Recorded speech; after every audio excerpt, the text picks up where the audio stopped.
ప్రైజ్లా దేవుని పరిశుద్ధమైన నామమునకు మహిమ కలుగునుగాక.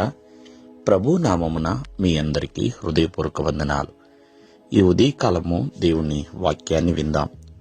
యెషయా గ్రంథము 58వ అధ్యాయము 9వ వచనము. అప్పుడు నీవు పిలవగా యెహోవా ఉత్తరమిచ్చును, నీవు మొర్రపెట్టగా ఆయన నేనున్నానను. ప్రియమైన వాళ్ళరా, దేవాది దేవుడికి మనము ప్రార్థన చేస్తున్నప్పుడు ఖచ్చితంగా ఆయన జవాబుని అనుగ్రహించువాడండి. ఎందుకంటే ఆయన చెవి ఎప్పుడు కూడా మన యొక్క మొర వినడానికి మందము కాలేదు. మనము మొరపెట్టినప్పుడు నేనున్నాను, ఇదిగో నేను ఇక్కడే ఉన్నాను, చూడండి, అందుబాటులో ఎవరైతే ఉన్నారో వాళ్ళు వెంటనే స్పందిస్తారు, ఇదిగో నేను ఇక్కడే ఉన్నాను అన్నట్లుగా.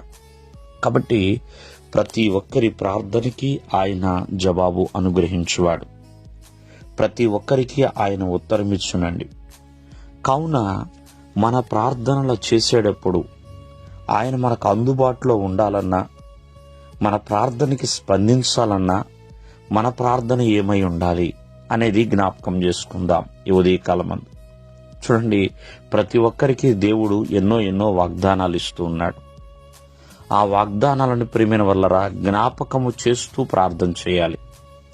అబ్రహాముకి వాగ్దానం ఇచ్చాడు. అబ్రహాము ప్రార్థన చేసినప్పుడల్లా ప్రియమైన వల్లరా ఆ వాగ్దానాలను జ్ఞాపకం చేసుకుంటూ ప్రార్థించి ఉండవచ్చు. అలాగే మనము ప్రార్థన చేసేటప్పుడు చక్కటి పవిత్రమైన హృదయాన్ని కలిగి దేవునితో మనం మాట్లాడాలండి.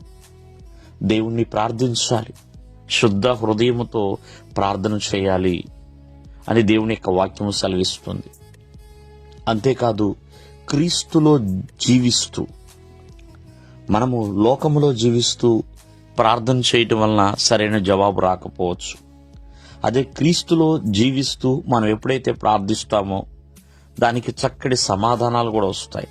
ఇంకోటి, మన ప్రార్థన ప్రేమిన వల్లరా పరిశుద్ధాత్మ నడిపింపుతై ఉండాలి. పరిశుద్ధాత్మ నడిపింపుతో మనం ప్రార్థన చేయాలి.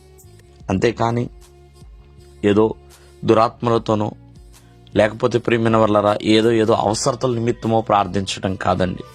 పరిశుద్ధాత్మ నడిపింపుతో మనం ప్రార్థన చేసినప్పుడు ఖచ్చితంగా ఆయన మనకు అందుబాటులో ఉంటాడు, ఉత్తరమిచ్చే దేవుడిగా ఉంటాడు. ఇదిగో నేను ఇక్కడే ఉన్నాను, నేనున్నాను అంటూ మనల్ని బలపరిచి ఆదరించి ప్రతి దానికి కూడా మనకు సహాయం చేస్తాడు. కాబట్టి దేవుని జవాబు పొందుకోవాలన్నా, దేవుని సహాయాన్ని మనం పొందుకోవాలన్నా మన ప్రార్థనలో ఖచ్చితంగా వీటిని జ్ఞాపకం చేసుకోవాలి. పరిశుద్ధ హృదయము కలిగి చక్కగా క్రీస్తులో జీవిస్తూ పరిశుద్ధాత్మ నడిపింపుతో మనము ప్రార్థన చేయాలి. దేవుడు మిమ్మల్ని ఆశీర్వదించునుగాక. ఆమేన్.